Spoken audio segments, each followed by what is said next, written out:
AITA for stealing the spotlight at my half-brother's Ivy League graduation party by revealing the 10-year lie my stepmother told to keep me in the shadows. My 23M, Dad married Cheryl, 48F, when I was 10. Cheryl brought along her son, Leo, 22M. From day one it was clear Leo was the golden child, and I was the extra. If we both had a soccer game, they went to Leo's. If I got an A, it was expected. If Leo got a C, he got a participation reward. My dad, unfortunately, just went along with whatever made Cheryl happy to keep the peace. The biggest issue started when I was 17. I got into a top-tier tech program, but 2 weeks before the deposit was due, Cheryl and my dad sat me down. They told me the family business hit a massive snag and they couldn't afford my tuition. They begged me to go to a local community college, stay home, and work part-time to help the family. Being a good son, I did it. I gave up my spot. I worked 30 hours a week at a warehouse and gave 50% of my paycheck to household expenses for 4 years. Meanwhile, Leo got into a private Ivy League school. Cheryl told me, Leo got a full-ride scholarship because he's so gifted, so don't feel bad that we're only helping him with living expenses. Last month was Leo's graduation. He's moving into a high-rise in NYC, fully funded by his savings. I was helping Cheryl move some boxes into the attic when I found an old accordion file. Inside were the family business records. There was no snag in the business. In fact, that year was their most profitable. I then found the scholarship letters for Leo. There were none.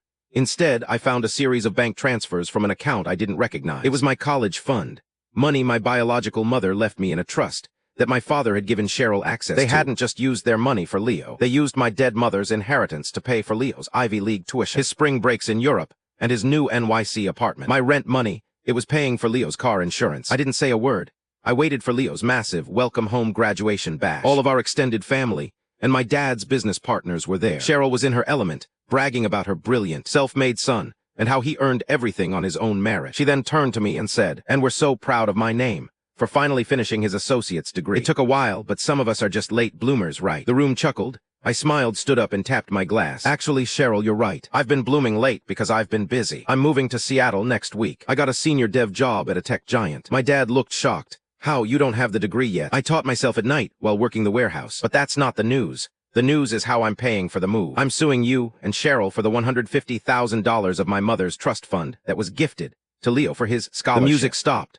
I pulled out photocopies of the bank transfers. I'd made 50 of them and started handing them out like flyers to the guests. I told everyone, if you want to congratulate Leo on his hard-earned degree, make sure to thank my mom's life insurance policy for funding it. Cheryl started screaming that I was poisoning the family. Leo actually started crying because his reputation was ruined in front of his new girlfriend's wealthy parents. My dad has been blowing up my phone, saying he'll pay me back if I retract the statements to the family so he doesn't lose his business partner's trust. My grandparents are on my side, but the rest of the family says I'm the AH for choosing a celebration to nuke my brother's future. So AITA,